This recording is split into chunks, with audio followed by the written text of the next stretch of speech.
ko es teikšu kaut kur attiecīgi tam, ko teica Mārcis, vismaz vizuāli pēc tā rīka, ko viņš arī demonstrēja, un mans sakāmais būs nedaudz par Igaunijas pieredzi. Proti par kā Igaunijas valsts kancelē organizē tur darbu un, teiksim, pieņem idejas.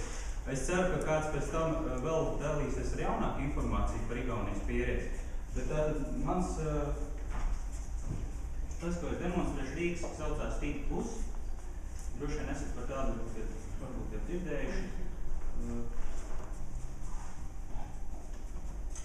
Un žēl, ka Visvalds Soltenbergs neatbrauc šodien uz Rīgu, jo viņš no Vidzemes augstskolas lektors būdams ir arī viens no pamatlicējiem īstenībā Igaunijas ideju pārvaldībai. Tātad ideju pārvaldības organizēšana Igaunijā.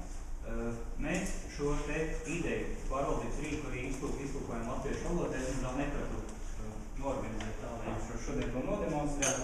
Bet kāpēc tas rīks man patīk? Tāpēc, ka viņš ir ļoti vienkāršs.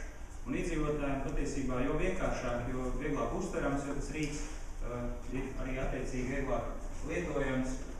Un arī, bet kāpēc Igaunijā viņš daļai strādā, daļai nestrādā, tas tur politiskā kultūra ir krietni augstāk attīstīta pirmkārt kā Latvijā.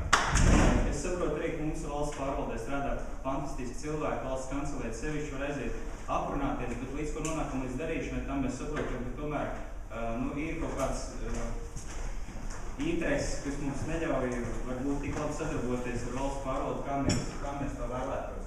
Un līdz ar to šo rīku, kas tiek izmantots Igaunijā, ka cilvēki vienkārši iesūta idejas, viņas tur komentē, apstrādā, pēc tam par viņām balso, viņas nonāk pat aiz no valsts kancelējām, valsts kancelē pēc tam pa saviem varas gaitiņiem, pēc tam to ideju virza attiecīgiem cilvēkiem un var pat sekot līdz tajā portālā, pie kura konkrēti ierēģi šī ideja nonākusi. Un tiek norganizēts faktiski jau pilns process, kamēr mēs bijās redzam, kāda iemesla dēļ tā ideja tiek apstiprināta vai netiek apstiprināta. Es uzskatu, ka šis rīks būtu ļoti labs pašvaldību līmenim Latvijā. Mēs jau gribējām uztaisīt pilotu projektu Cēsu novadam, diemžēl šobrīd nedabājām finansējumu, bet kāpēc? Tāpēc, ka novadu līmenī tās idejas tomēr atšķirās no valsts līmeņa idejām. Tur, pieņemsim, vēlos tur uzorganizēt vai nu rotaļlaukuma sakopšanas darbus vai kaut kāds tāds vienkāršāks lietas. Ļoti labs rīks. Bet valsts pārvaldē, teiksim, valsts līmenī jau gribētos krietni jaudīgāk rīku Latvijā uzorganizēt. Un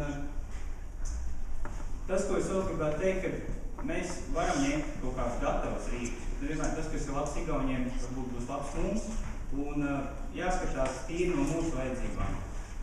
Un vēl pēdējā lieta, ko es gribētu uzsvērt, ka varam demonstrēt nezinu kādus rīkus, vienalga cik sarežģītus, vienalga cik advancētus, bet pats galvenais tomēr būs cilvēks, kas ar tiem rīkiem strādās.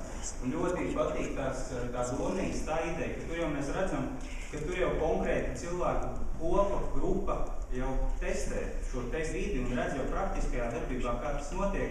Pēc tam varbūt no šīs, kas ir uzņēmēji vides, vairāk orientēt uz to, ka viņi varētu pēc tam arī vērsties plašumā attiecībā uz citām idejām.